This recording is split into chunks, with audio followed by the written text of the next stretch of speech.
महादेवाय नमः। मैं राधिका नंदन आप सभी मित्रों का फिर से इस महादेव संस्कृतम यूट्यूब चैनल में स्वागत एवं अभिनंदन करता हूं। जैसा कि जो मित्र टीजीटी पीजीटी का इंतज़ार कर रहे थे उनके लिए बड़ा ही सुनहरा अवसर है। तो इस वीडियो में हम लोग टीजीटी जो अभी आज ही विज्ञापन आया है 16 मार्च को, उसके विषय में संशोधित विज्ञापन की तिथि पर बात करेंगे, उसकी योग्यता पर बात करेंगे, साथ में आवेदन शुल्क, रिक्तियाँ और चयन प्रक्रिया एवं अन्य महत्वपूर्ण संपूर्ण जानकारी पर आपसे बात करेंगे। तो जो नए व्यूअर्स हैं इस चैनल को सब्सक्राइब कर दें, लाइक करें और शेयर करें। आइए चलते हैं, देखते हैं कि इसकी मुख्य। उत्तर प्रदेश माध्यमिक शिक्षा सेवा चयन बोर्ड ने आज 16 मार्च को रात्रि में ही इसका विज्ञापन जारी कर दिया है। संशोधन विज्ञापन है ये। इसको यदि हम देखें तो इसकी महत्वपूर्ण तिथि हमें पंजीकरण का प्रारंभ की तिथि 16 मार्च है 2021 से प्रारंभ हो रही है और शुल्क जमा करने हेतु भी प्रारंभिक तिथि 16 मार्च है।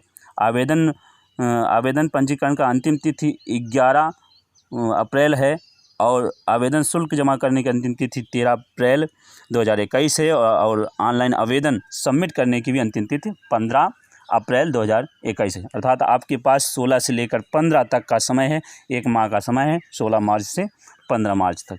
तो जो मित्र इस पर अप्लाई करना चाहते हैं वो अप्लाई कर दें। साथ में यदि रिक्त पदों की संख्या देखें तो टोटल इसमें रिक्त पद हैं प्रशिक्षित स्नातक में 12,603 पद हैं। जो विषयवार वर्गवार बालक बालिका संस्था हेतु अनारक्षित एवं आरक्षित श्रेणी वार रिक्तियों का विवरण सारणी में 1 में दिया गया है। इसके सापेक्ष चयन हेतु भारत के नागरिकों से ऑनलाइन आवेदन आमंत्रित किए जाते हैं। अर्थात ये विज्ञापन भरने के लिए आप भारत के नागरिक होना अनिवार्य होगा। और आगे महत्वपूर्ण निर्देश पर बात करेंगे तो अभ्यर्थी चयन बोर्ड की वेबसाइट www.upsessb पर जाके अपना जो है इस फार्म को अप्लाई कर सकते हैं, भर सकते हैं। और कुछ महत्वपूर्ण यदि हम बातें करें आपसे तो इसमें जो अन्य पिछड़ा वर्ग आर्थिक रूप से कमज़ोर छात्र अर्थात EWS हैं उनके लिए उन अभ्यर्थियों के लिए 10% का आरक्षण का प्रावधान उत्तर प्रदेश गवर्नमेंट ने किया है। अर्थात जो जनरल की सीटें होंगी उसमें 10% जो है EWS के छात्र पाएंगे। ये जो जितनी भी ये वैकेंसी होगी वो 8300/2016 संजय सिंह बनाम उत्तर प्रदेश राज्य के मुकदमे के निर्णय के अधीन ये भर्ती हो रही है। आइए तदर्थ शिक्षक की बात करते हैं तो यहाँ पे तदर्थ शिक्षक का भी प्रावधान है, उनके लिए 30 नंबर का वेटेज है। यहाँ आगे डिटेल ये बता रहे हैं विज्ञापन में। आप ये जो आवेदन ऑनलाइन करेंगे यदि इसमें कोई समस्याएं आती हैं तो आयोग के प्रत्येक कार्य दिवस अर्थात 10 बजे से 5 बजे तक चयन बोर्ड की हेल्पलाइन 0532 24 66 851 और 91 82 99 32 57 75 पर संपर्क करके आप अपनी समस्या का निवारण कर सकते हैं। अब आगे महत्वपूर्ण देखेंगे तो प्रथम चरण में कैंडिडेट रजिस्ट्रेशन होगा यदि इसका आप सबमिट करेंगे और दूसरे चरण में आप स्लाइड देखते जाएँ। दूसरे चरण में शुल्क भुगतान होगा और शुल्क भुगतान ये सबका अलग अलग दे रहे हैं। तो अनारक्षित जो सामान्य श्रेणी के छात्र हैं उनके लिए उन्होंने 700 शुल्क रखा और 50 रुपये आवेदन प्रक्रिया शुल्क रखकर 750 बताया। और EWS के छात्रों के लिए 400 शुल्क रखा, 50 रुपये आवेदन शुल्क और 450 शुल्क रखा कुल। अन्य पिछड़ा वर्ग के लिए 700 है। देखिए अन्य पिछड़ा वर्ग के लिए 750 रुपये शुल्क करके 750, अनुसूचित जाति के लिए 450 और अनुसूचित जनजाति के लिए 250 का शुल्क रखा गया है। आगे देखिए तृतीय चरण में फॉर्म सबमिशन होगा। इसके लिए इसमें पूरा फ़ोटो कितने साइज का होगा इत्यादि की बातें बताई गई हैं। और रिक्त पदों की श्रेणी में देते हैं। रिक्त पद हैं तो जो विज्ञापन संख्या 1/2021 हैं इसमें जो है 12,603 प्रशिक्षित स्नातक के पद हैं। आगे देखिए यदि आयु सीमा देखें तो आयु सीमा 1 जुलाई 2021 को 21 वर्ष से कम की आयु नहीं होनी चाहिए। अर्थात 1 जुलाई 2021 को अभ्यर्थी 21 वर्ष आयु का पूर्ण हो जाना चाहिए। अर्हता यदि योग्यता देखें तो आवेदन पत्र प्राप्त करने की अंतिम तिथि अर्हता की तिथि मानी जाएगी। अर्थात जो योग्यता की तिथि है अर्थात आपकी आयु 21 वर्ष हो, आप स्नातक डिग्री डिप्लोमा इत्यादि जो भी बातें हैं आप आवेदन की प्राप्त करने की अंतिम तिथि से पूर्व हो जाने चाहिए। अब योग्यता यदि देखें तो योग्यता में लिए बता रहे हैं कि अध्यापक के किसी पद पर नियुक्ति के लिए अभ्यर्थी को इंटरमीडिएट शिक्षा अधिनियम 1921 के अधीन बनाई गई विनियमावली के अध्याय 2 के विनियम 1 में विनिर्दिष्ट अर्हताएँ होनी चाहिए। उक्त के अतिरिक्त समय समय पर प्रख्यापित हुए संशोधन एवं राजाज्ञाओं द्वारा आवेदन की अंतिम तिथि तक संशोधित तथा परिवर्धित योग्यताएं भी मान्य होगी। अब वेतनमान यदि देखें तो टीजीटी का वेतनमान अर्थात प्रशिक्षित स्नातक शिक्षक संवर्ग 44,900 से 1,42,400 पे स्केल है 7 और ग्रेड पे इसका 4600 है। अब ये आरक्षण में यदि देखें तो जो भी आरक्षण का लाभ उठेगा वो उत्तर प्रदेश निवासियों को ये आरक्षण का लाभ दिया जाएगा, साफ साफ इन्होंने कहा है। बाकी इन्होंने आगे दिव्यांग क्या है, अनुसूचित जाति जनजाति क्या है, इसको आप अपने से देख सकते हैं। भूतपूर्व सैनिक के लिए इस सैनिक से क्या मतलब होता है, क्या तात्पर्य, इन्होंने यहाँ पर डिटेल किया है। स्वतंत्रता संग्राम सेनानी के लिए भी इन्होंने अपनी बातें कही और शारीरिक रूप से विकलांग से क्या तात्पर्य है, इन्होंने इसकी को डिटेल से बताया है। अब परीक्षा केंद्र देखिए, परीक्षा केंद्र में ये कह रहे हैं कि यदि कोई अभ्यर्थी बोर्ड द्वारा प्रेषित प्रवेश पत्र में अंकित केंद्र से इतर केंद्र एवं विषय में परीक्षा देता है तो उसकी उत्तर पुस्तिका का मूल्यांकन नहीं किया जाएगा। अर्थात ये कहने का प्राय है कि चयन बोर्ड ने जिस परीक्षा केंद्र को निर्धारित किया उसी पर इन्हें परीक्षा देनी है। अब भर्ती प्रक्रिया देखें तो प्रशिक्षित स्नातक शिक्षक पद पर चयन अधिसूचना संख्या 607/15/5/2019 1604/2017 दिनांक 18 फरवरी 2019 द्वारा संशोधित उत्तर प्रदेश माध्यमिक शिक्षा सेवा चयन बोर्ड नियमावली 1998 में विहित प्रक्रिया अनुसार मात्र लिखित परीक्षा का आधार होगा।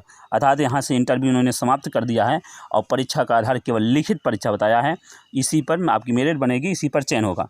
और लिखित परीक्षा का ये बता रहे हैं कि प्रशिक्षित स्नातक शिक्षक पद की चयन हेतु फ्रेश एवं तदर्थ शिक्षक, दो की बात हुई, जो फ्रेश सामान्य अभ्यर्थी होंगे और कुछ तदर्थ शिक्षक अभ्यर्थियों के लिए विषय पर आधारित सामान्य योग्यता की एक लिखित परीक्षा होगी।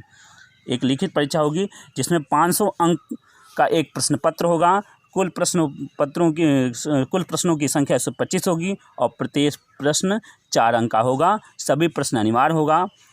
अर्थात अब इतना समझें कि 125 प्रश्न होंगे, 500 अंक को दिए जाएंगे और प्रत्येक प्रश्न 4 अंक का होगा। केवल लिखित परीक्षा पर ही आपकी नियुक्ति होगी।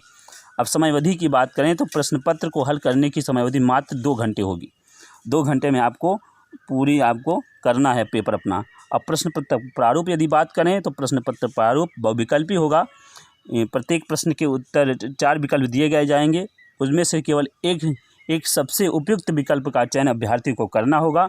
सही उत्तर के गोले को उत्तर पत्रक में काली स्याही से की बाल पेन से काला करना होगा। अब ये आइए तदर्थ शिक्षक की बात करते हैं। तदर्थ शिक्षक क्या है? तदर्थ शिक्षक के लिए उन्होंने कहा है कि शिक्षकों के लिए उनके द्वारा कार्य करने की अवधि के आधार पर, अर्थात जितने वर्ष तक उन्होंने कार्य किया उस अवधि के आधार पर सेवा आधारित अधिभार अंक दिया जाएगा। 1 वर्ष के लिए उन्हें 101.5 अंक और उन्हें अधिकतम 30 अंक दिए जाएंगे।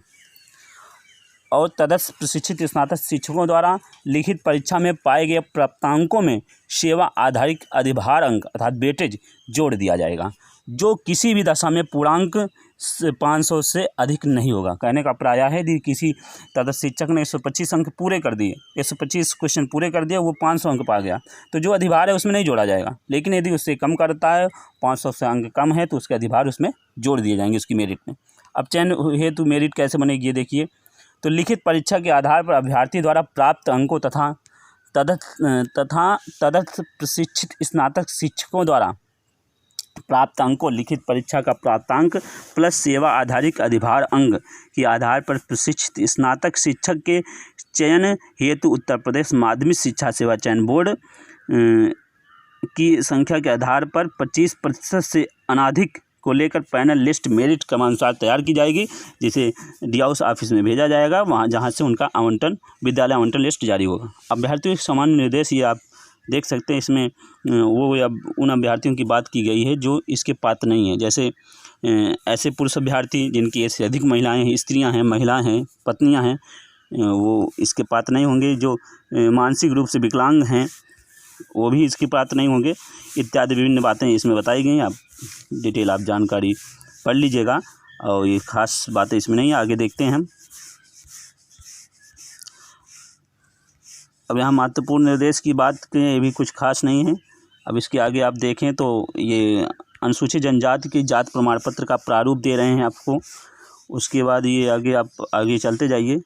यहाँ पर उन्होंने उत्तर प्रदेश स्वतंत्रता संग्राम सेनानी के आश्रितों के लिए प्रमाण पत्र दिया, फिर खिलाड़ियों के लिए। अब यहाँ से ये काम का है, यहाँ पे इन्होंने प्रशिक्षित स्नातक शिक्षक बालक वर्ग के पदों की संख्या बता रहे हैं। तो हिंदी में आप देखें तो इसकी कुल संख्या 1742 है। जनरल की 1054 सीटें, ओबीसी की 405 सीटें, एससी की 276। तो आप अपने विषय का देख सकते हैं। हम संस्कृत पर बात करेंगे कि संस्कृत में जनरल की जो सीटें हैं, देखिए ये जनरल की सीटें संस्कृत में यदि हम देखें, संस्कृत में यदि आप देखिए तो जो 9 नंबर पर संस्कृत है, इसमें जनरल की सीटें 573 हैं और ओबीसी सीटें 239 हैं और एससी की सीटें 123 हैं और एसटी की सीटें 3 हैं।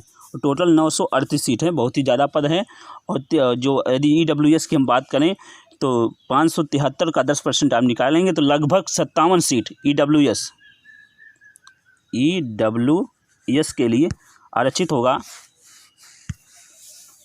तो आप निश्चित रूप से इसको डालें, बड़ा ही अच्छा पद है जो आपके लिए उपस्थित होगा। बाकी हम देखें तो हिंदी के लिए टोटल 214 हैं और जनरल की 125, 52 सीटें ओबीसी की, एससी की 37, ओएसटी की 0 सीटें हैं। और यदि संस्कृत में बात करें तो टोटल संस्कृत में 97 सीट है बालिका वर्ग में और 64 है जनरल की, 21 है ओबीसी की, 11 है एससी की, 1 एसटी है। टोटल 57 सीट है। तो आप अपने विषय का देख लेंगे। उसके आगे चलें। अब ये योग्यता बता रहे हैं कि योग्यता किसकी क्या है। अनिवार्य अर्हता बीएड है, अन्य डिग्री इसके समकक्ष होनी चाहिए। बाकी वरीयता मान के लिए बीएड, एमएड, पीएचडी किसी राष्ट्रीय स्तर पर होना चाहिए। अब आइए हम अपने विषय का आप देख सकते हैं, स्लाइड धीरे धीरे हो रहा है मूव। हम संस्कृत पर रुकेंगे क्योंकि ये चैनल संस्कृत अभ्यर्थियों के लिए विशेष रूप से है। तो ये देखिए संस्कृत के लिए वाराणसी संस्कृत विश्वविद्यालय बीए संस्कृत सहित तथा एलटी या बीटी या बीएड अन्य समकक्ष शिक्षा अथवा शिक्षण में डिग्री या डिप्लोमा होनी चाहिए। फिर अथवा इसके लिए आगे ये दिए हैं कि वाराणसी संस्कृत विश्वविद्यालय द्वारा प्रदत्त शास्त्रीय आचार्य की उपाधि के साथ एलटी, बीटी या अन्य समकक्ष अथवा शिक्षण में डिग्री का डिप्लोमा होना चाहिए। और अनिवार्य होता है इसका बीएड या अन्य समकक्ष डिग्री अनिवार्य है। और अधिभार के लिए बीएड, एमएड, पीएचडी किसी राष्ट्रीय स्तर के खेलकूद प्रतियोगिता में राज्य स्तर की टीम के माध्यम से भाग लेने का प्रमाण पत्र यदि हो तो आपको अधिभार मिलेगा। अपने विषय का आप योग्यता देख सकते हैं। आइए आगे चलते हैं।